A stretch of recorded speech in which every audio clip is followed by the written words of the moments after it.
چلیے قرآن کی آیت کو پیش کرنے سے پہلے یہ واقعہ، حضرت عائشہ صدیقہ روزے سے ہیں، نفلی روزہ، کوئی فرض روزہ نہ سمجھ لے، حضرت عائشہ صدیقہ روزے سے ہیں،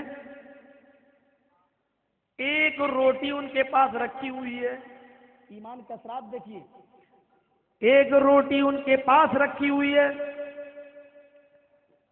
چلو شام کو جب روزہ افطار کرنے کا ٹائم ہوگا تو روزہ افطار کر لیں گے اسی روٹی سے، کہ دروازے پر اچانک دستک ہوتی ہے، دروازہ کھولا حضرت عائشہ صدیقہ نے تو دروازے پر ایک مانگنے والی کھڑی ہے، شیئا للہ، اگر آپ کے پاس کچھ ہو تو اللہ کے نام پر مجھے دے دو۔ حضرت عائشہ اپنی خادمہ سے کہتی ہے کہ وہ ایک روٹی جو میں نے افطار کے لیے رکھ رکھی ہے وہ روٹی اٹھاؤ اور اس کو دے دو۔ فرمایا آپ تو شام کو روزہ افطار کریں گی، اگر یہ روٹی میں نے اس کو دے دی تو آپ افطار کس سے کریں گی؟ جواب دیتی ہیں پانی سے افطار کر لوں گی، روٹی اس کو دے دو، اس سے اللہ کے نام پر مانگی ہے۔ جاؤ، میرے نبی نے اپنی چوکر سے کسی کو خالی ہاتھ نہیں جانے دیا، جاؤ اس کو یہ روٹی کا ٹکڑا دے دو، میری فکر مت کرو، میرا روزہ اور پانی سے کھول لوں گی، نیت سے کھول لوں گی، نیت سے افطار کر لوں گی، جاؤ یہ دے دو، روٹی دے دو، جاؤ۔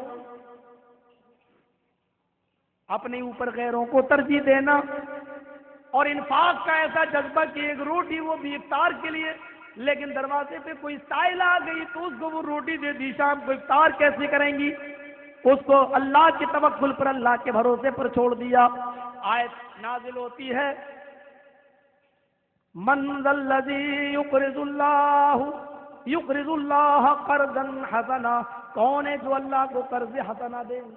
دیکھیے صحابہ کا ایمان دیکھیے، آیت صحابہ نے سنی، انہی میں ابو الدحدہ بیٹھے ہوئے، ابو الدحدہ اے اللہ کے نبی، کیا اللہ بھی قرض مانگتا ہے؟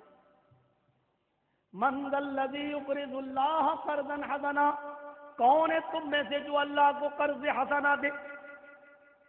اللہ بھی قرض حسنا لیتا ہے، ہاں، کیا دے گا؟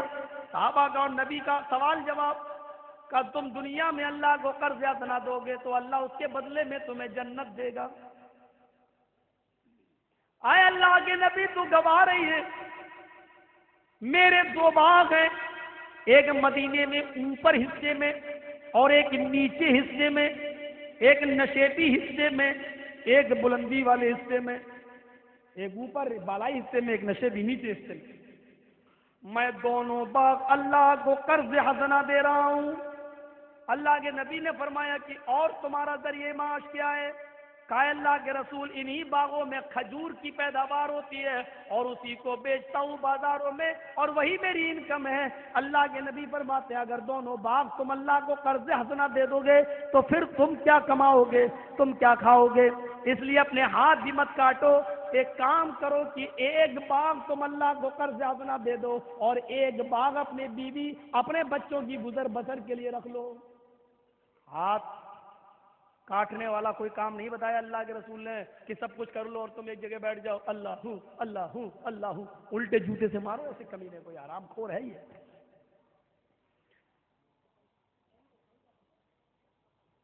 کچھ دیا تو ہے نہیں دوسروں کو، دوسروں کے اوپر بوجھ اور بن گیا، اللہ ہوں اللہ ہوں، کہاں سے آئے گا؟ اللہ دے گا، اللہ ہوں، محلے والے نے ہاں کھا لیا، یہ حرام خور ہے اس کی۔ اور ہمیشہ یہ دیکھنا میری طرح پتلا دبلا نہیں ہوگا، یہ ہوگا سانڑ کی طرح، کیونکہ ان کے بدن حرام کھوری حرام لقمے کھا کھا کر یہ اس طریقے کے ہو گئے، قوم کے اوپر بوجھ بنے ہوئے۔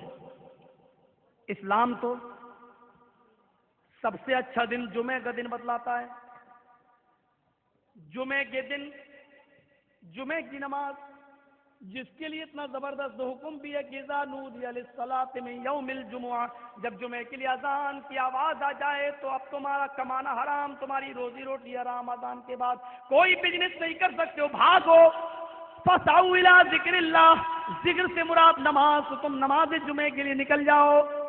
اتنی اہم عبادت اور اتنا بڑا اچھا دن، لیکن پورا کا پورا دن اللہ کے نبی نے یہ نہیں کہا اور اللہ نے یہ نہیں کہا کہ پورا کا پورا دن تم عبادت میں لگا دو۔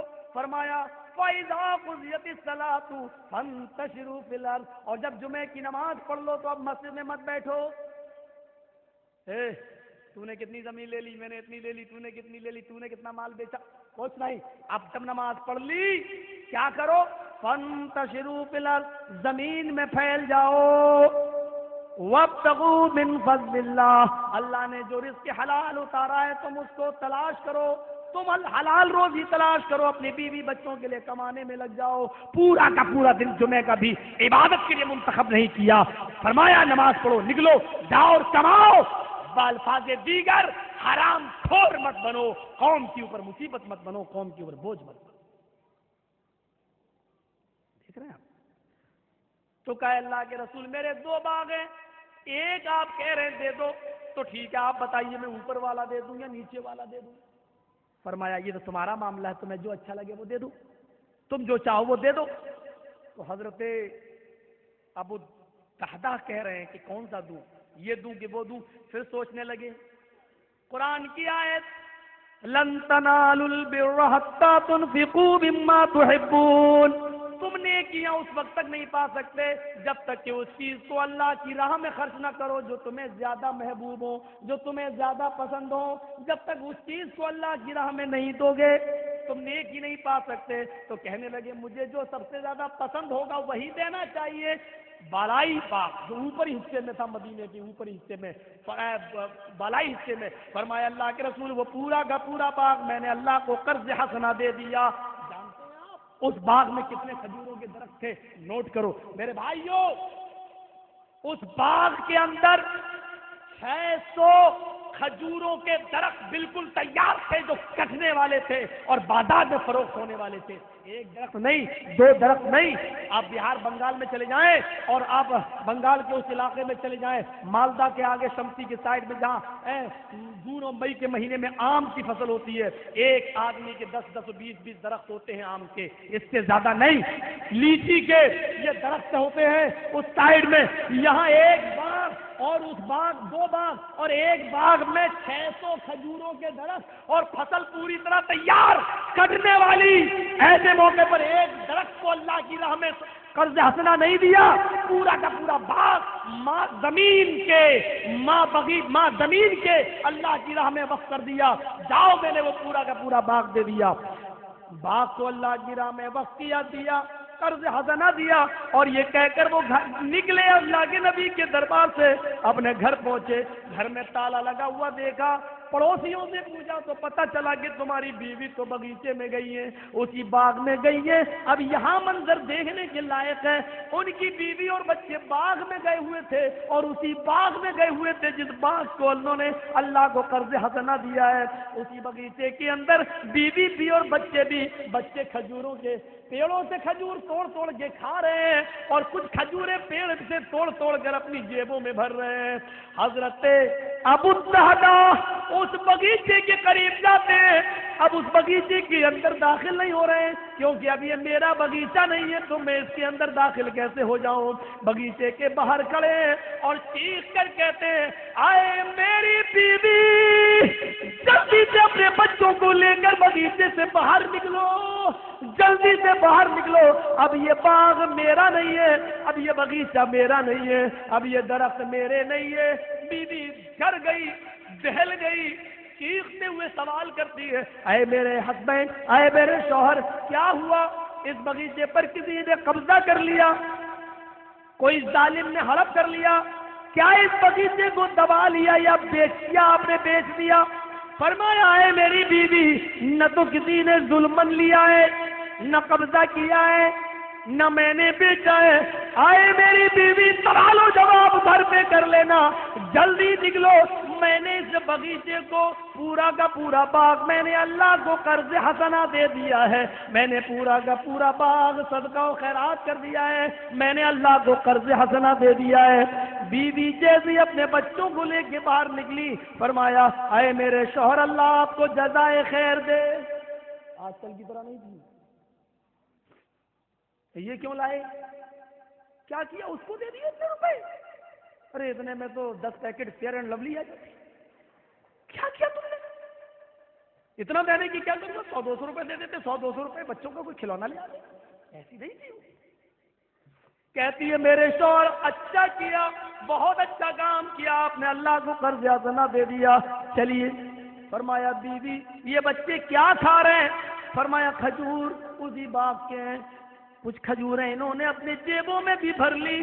آئے میری بیوی، قرض حسنہ دینے کے بعد اب یہ بچے کھجور نہیں کھا رہے ہیں بلکہ جہنم کا انگارہ اپنے منہ میں رکھ رہے ہیں۔ نکالو ان کی جیب سے ان کھجوروں کے 600 درختوں کے آگے وہ 4-5 کھجوروں کی حیثیت ہی کیا تھی؟ اس کو کہتے ایمان۔ تو کھجور بھی ان کے جیب سے نکالی اور بغیچے میں پھینک دی۔ جو کھجور بچوں کے منہ میں تھی اس کو انگلی ڈال کر باہر نکال دیا اور اس کو بھی اسی بغیچے میں پھینک دیا۔ جو بچوں نے کھا لیا اس کا تو کچھ نہیں کیا جا سکتا تھا۔ میرے پیارے ساتھیوں، مجھے آگے والے جملے بتانا تھے، یہ ایمان کے اثرات تھے۔ میرے بھائیوں، جب بغیچہ اللہ کو قرض حسنہ دے دیا تو ان بچوں کی جیبوں میں یہ کھجوریں تو میری نہ رہی، یہ کھجوریں تو اب نہیں ہیں، یہ جہنم کے انگارے ہیں۔ انہوں نے وہ کھجوریں نکالی اور اسی جنگل کے اندر اسی بغیچے کے اندر پھینک دی اور اپنے بچوں کو لے کر نکل گئے، یہ دعا کرتے ہوئے الہ العالمین یہ میرا محبوب بغیچہ تھا، یہ میرا سب سے پسندیدہ بغیچہ تھا۔ اس بغیچے سے پیدا شدہ کھجوریں بازار میں زیادہ بکتی تھی اور لوگ دوڑ دوڑ کے خریدنے آیا کرتے تھے۔ الہ العالمین میں نے اپنی محبوب ترین چیز تیری راہ میں صدقہ کر دی ہے، تو بھی جنت کا محبوب ترین حصہ مجھے دے دینا۔ آئے اللہ، اسی کے بدلے میں نے تجھے عطا دیا ہے، قرض حسنہ دیا ہے۔ آئے اللہ، مجھے صرف جنت چاہیے اور کچھ نہیں چاہیے۔ میرے پیارے ساتھیوں، یہ ایمان تھا اور یہ اس کے اثرات تھے جب صحابہ کی زندگی پر مرتب ہوا کرتے تھے۔ آج ہمارے پاس نام کا ایمان تو ہے لیکن اس کے اثرات ہماری زندگی پر دیکھنے کو نہیں ملتے ہیں۔ ہمارا ایمان کہتا ہے، یہ میرے بھائیوں ذرا تصور کرو کہ اس میں سب میں غریبوں کی ہمدردی نظر آئے گی۔ ذرا اس واقعے کی طرف بھی نظر اٹھاؤ اور اس واقعے کو بھی ذرا دیکھتے چلو۔ عبداللہ ابن